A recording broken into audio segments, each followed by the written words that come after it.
New mooring টার্মিনালের ইজারা বিদেশিদের দেওয়ার সিদ্ধান্ত বাতিল সহ 4 দাবিতে আবার অনির্দিষ্টকালের ধর্মঘটে অচল চট্টগ্রাম বন্দর। জেটি ও বহির্নোঙরের কার্যক্রম বন্ধ রয়েছে।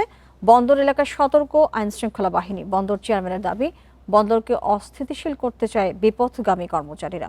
দেশের স্বার্থ রক্ষা করেই ইনস্টিটিউটে চুক্তি হবে বলেও জানান তিনি। এসব বিষয় নিয়ে আলোচনা করতে আমাদের সঙ্গে যোগ দিচ্ছেন ঢাকা বিশ্ববিদ্যালয়ের অর্থনীতি বিভাগের অধ্যাপক ডক্টর মোহাম্মদ শাহাদাত হোসেন সিদ্দিকী। জনাব শাহাদাত হোসেন সিদ্দিকী, আপনাকে স্বাগত জানাচ্ছি। জানতে চাই যে অন্তর্বর্তী সরকার তড়িঘড়ি শিক্ষা আইন করছে, প্রায় 2000 শিক্ষা প্রতিষ্ঠানে এমপিভুক্ত করছে। এই উদ্যোগ কেন, যেখানে নির্বাচনের আর মাত্র কয়েকদিন বাকি আছে? Vision QLED Google TV, where colors come alive. জি, দেখুন, যে বিষয়টা হচ্ছে যে আমরা দেখছি যে অন্তর্বর্তী সরকার যদি বিগত একনেক সবাইও দেখেন অনেক বড় বড় প্রকল্প নেওয়ার জন্য তারা চেষ্টা করছে। এখন প্রশ্নটা হচ্ছে যে এই ধরনের কাজ, যেমন আপনি যদি বন্দরের ক্ষেত্রে যে বিষয়টা আসছে যে ডিপি ওয়ার্ল্ডের সাথে চুক্তি, কিন্তু বিষয়টা হচ্ছে এই চুক্তির আপনার কস্ট কি বেনিফিট কি সেই জায়গাটা ডিপি ওয়ার্ল্ডের সাথে করতে পারে। কারণ আপনি যদি এক্সাম্পল দেখেন তাহলে হচ্ছে ডিপি ওয়ার্ল্ডের সাথে পৃথিবীতে কিন্তু 78টা দেশেই সম্পৃক্ত আছে ব্যবস্থাপনার জন্য।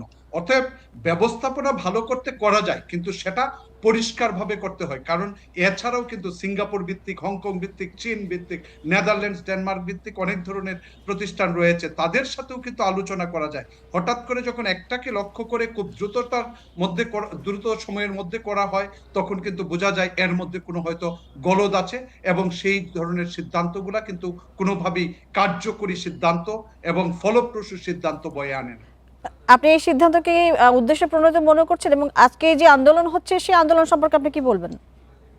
দেখুন, চট্টগ্রাম বন্দরের কথা যদি বলেন, যে এটা কিন্তু বাংলাদেশের প্রাণ শক্তি ইন এ সেন্স, যে আপনি আমাদের মোট বাণিজ্যের তুলনা যদি করেন 92% বাণিজ্য শুধুমাত্র চট্টগ্রাম বন্দর দিয়ে হয়। অতএব এর মধ্যে সামান্য একদিনের অস্থিতিশীলতার পরিমাণ কত ক্ষতি, সেটা শুধু যে ব্যবসা বাণিজ্যের ক্ষতি তা নয়।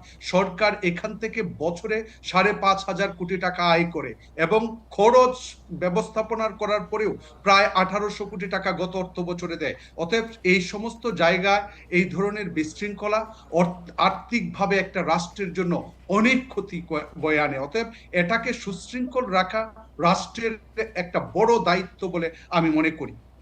জি, আপনি বন্দর প্রসঙ্গে যে চুক্তির বিষয়টা, সেই প্রসঙ্গে এবং কাল যুক্তরাষ্ট্রের সঙ্গে বাণিজ্য চুক্তি করতে যাচ্ছে, এই যে অন্তর্বর্তী সরকারকেই কেন এত বড় চুক্তিগুলো করতে হবে? সেটা তো রাজনৈতিক সরকার এসেও করতে পারে।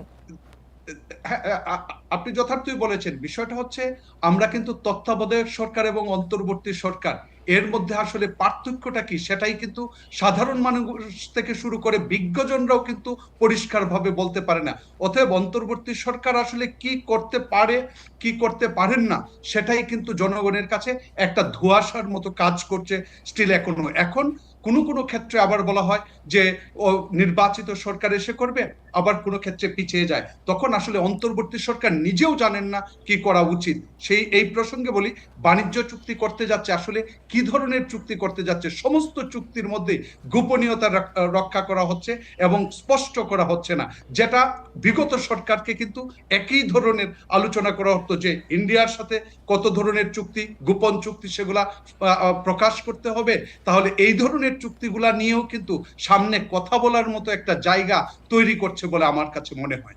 এখন যে বর্তমান পরিস্থিতি তৈরি হয়েছে, অনির্দিষ্টকালের ধর্মঘট, এখন এই মুহূর্তে আসলে নির্বাচনের আগে সেটাকে আরো কোনো বড় ধরনের ঘটনার দিকে নিয়ে যাবে কিনা?